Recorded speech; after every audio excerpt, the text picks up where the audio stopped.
દોસ્તો નમસ્કાર. આજે પોડકાસ્ટ પર આપણી સાથે છે પાંડર સાહેબ, સુભાષ પાંડર સાહેબ, સોશિયોલોજીના પ્રોફેસર, ગુજરાત વિદ્યાપીઠના પ્રોફેસર. સાહેબ કંઈક મારી બુક વિશે, નવી બુક વિશે કંઈક પૂછવા માગે છે. તો સાહેબ જે તમને પૂછવું હોય પૂછી શકો છો. પાટીલ સાહેબ કમ્ફર્ટેબલ. નમસ્કાર વડીલો અને મિત્રો. આજના પોડકાસ્ટ ઉપર ડૉક્ટર પાટકર કાનડિયા સાહેબ છે. તો એમણે લગભગ 50 જેટલી બુક લખી છે એવો મને ખ્યાલ છે. અને જે છેલ્લી એમની બુક આવી છે એના વિશે સાહેબ વાત કરવાના છે. તો સાહેબ આપનું કયું નવું પુસ્તક આવ્યું છે તો એમના વિશે જે આપણા દર્શકો છે એમને જણાવશું. સર, આપણે આમ ઘણીવાર આ ભજનમાં પણ ગવાય છે કે મન સે બડા ન કોઈ. એટલે મેં એક મન ઉપર પુસ્તક લખ્યું છે સાહેબ. એટલે મન આધારિત જ પુસ્તક છે. મનના ભાવો, મનના વિચારો, કુવિચારો, સુવિચારો બધા એ સંદર્ભમાં પુસ્તક મેં લખ્યું છે. મન ઉપર ટૂંકમાં. Okay okay. ખાસ કરીને મનનું જ, મનના એ સંદર્ભમાં. પુસ્તક ખાસ કરીને કોને ઉપયોગ થાય એવું છે?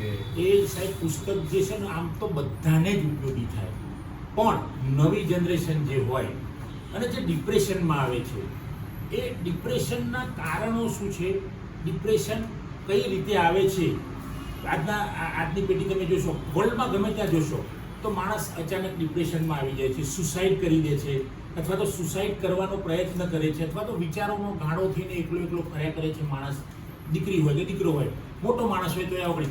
તો આ ડિપ્રેશનના સંદર્ભમાં પુસ્તક છે સાહેબ, ખાસ કરીને એના. અને આ પુસ્તકનું વિષય વસ્તુ શું છે ખાસ? વિષય વસ્તુમાં સાહેબ જો પહેલાં તો ડિપ્રેશન કેવી રીતે આવે છે માણસને, માણસ કયા પરિસ્થિતિમાં હોય છે અને એને ડિપ્રેશન આવે છે, પછી ડિપ્રેશનમાં આવ્યા પછી એને શું થાય છે, ડિપ્રેશન વખતે એને શું ફિલિંગ થાય છે, એને કેવી રીતે નેગેટિવિટી આવી જાય છે મનમાં, એને સતત નેગેટિવ જ વિચાર્યા કરે. ડિપ્રેશનમાં આવે માણસ એટલે એને બધું નકારાત્મક જ દેખાય, એને સકારાત્મક કંઈ દેખાય નહીં. એટલે એક ખાસ એ બાબત છે. અને ડિપ્રેશન આવવાના ઘણા બધા કારણો છે.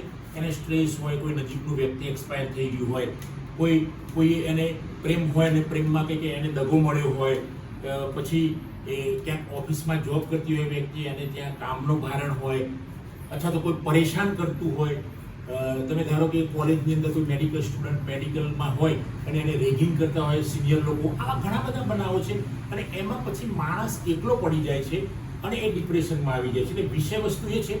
આગળ એને વાત કરીશું તો આપણે, મેં ઘણા બધા સાહેબ આમાં લગભગ 100 જણની મુલાકાત લીધી, એમને પ્રશ્નો પૂછ્યા, કોઈકની ક્વેશ્ચનરી ભરાઈ છે મેં 100 જણની, અને કેટલાક મનોચિકિત્સકની પણ રૂબરૂ મુલાકાત લીધી છે અને ડિપ્રેશન વિશેની માહિતી.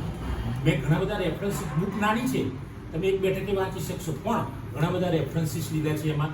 અને ડિપ્રેશનનો ઉકેલ કેવી રીતે આવે, ખાસ આમાં સાહેબ ઉકેલ લાવવાની વાત છે. ડિપ્રેશન તો બધાને, તો મેં ઉકેલના સચોટ પરિણામો પણ એની અંદર બતાવ્યા છે.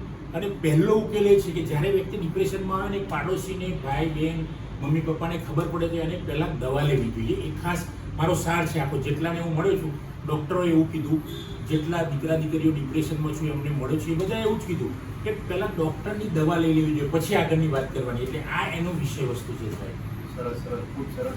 અને બેરકર સાહેબના જે પુસ્તકો છે મૌલિક લખાણવાળા હોય છે, એટલે પણ કોઈ પણ મુદ્દો હોય કે કોઈ પણ ઇસ્યુ બાબત હોય કે એના ઉકેલ તરફ જવું હોય તો એ આપણને વધારે સારી રીતે સમજ મળી શકે એવું છે. તો સાહેબ આ પુસ્તક છે કયા પ્રકાશક દ્વારા પ્રકાશિત? ક્લાસિક પબ્લિકેશન અમદાવાદમાં જ છે સાહેબ. એ ઘણા બધા સરસ સરસ પુસ્તકો છાપે છે.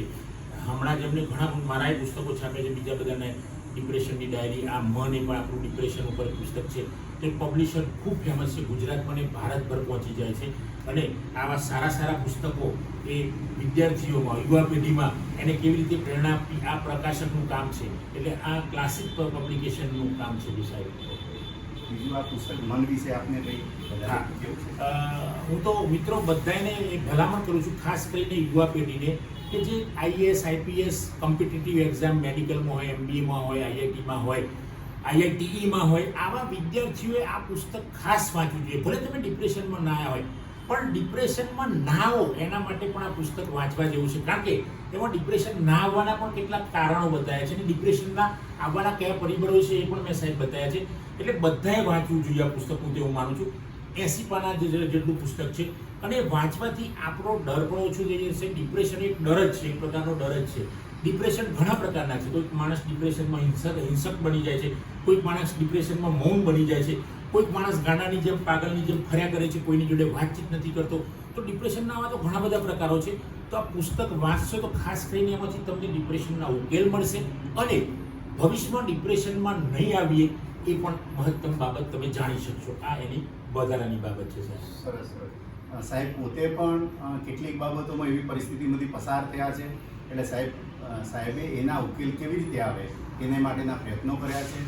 તો દરેક વાચક વર્ગને એવી વિનંતી છે કે તમે વાંચજો અને ઉદાહરણ પણ સાહેબના સમજાય એવા અને સરળ ભાષામાં હોય છે, તો એને કારણે પણ આપણે સમજવામાં સરળતા રહેશે. તો એ દરેક દર્શકને વિનંતી છે કે આપ પુસ્તક વાંચો.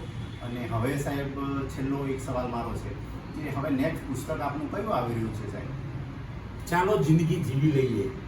એ સાહેબ જબરજસ્ત નવી પેઢી માટે પણ આ પુસ્તક આવી રહ્યું છે. લગભગ એ પ્રકાશનમાં જ છે ને જિંદગી જીવી લઈએ એ પુસ્તક છે. ડિપ્રેશન પર સાહેબ છેલ્લી મારે એક વાત એ કરવી છે કે ડિપ્રેશનમાં એવું નહીં વિચારવાનું મિત્રો કે હું કેમ આવી ગયો. હું પણ આવ્યો છું, સાહેબ પણ આવ્યા હોય, બીજા બધા આવ્યા હોય, દીપિકા પાદુકોણ, અબ્રાહમ લિંકન, બાબા સાહેબ એમના પત્ની મરી ગયા ત્યારે અઠવાડિયું સુધી એ રડ્યા હતા. એની કંઈક ડિપ્રેશનનો પ્રકાર. એટલે એવું નહીં વિચારવાનું કે ડિપ્રેશન મને આવ્યું એટલે આ મટી નહીં શકે. ડિપ્રેશન મટે જ છે. એના ઉકેલો મારા પુસ્તકમાં છે. ડૉક્ટરને મળો, તમે કોઈક મનોચિકિત્સકની સલાહ લો, 100% ડિપ્રેશન મટે જ છે સાહેબ. તો આ આપના પ્રશ્નનો જવાબ છે સાહેબ. બરાબર. તો મિત્રો, જય હિન્દ, જય ભારત.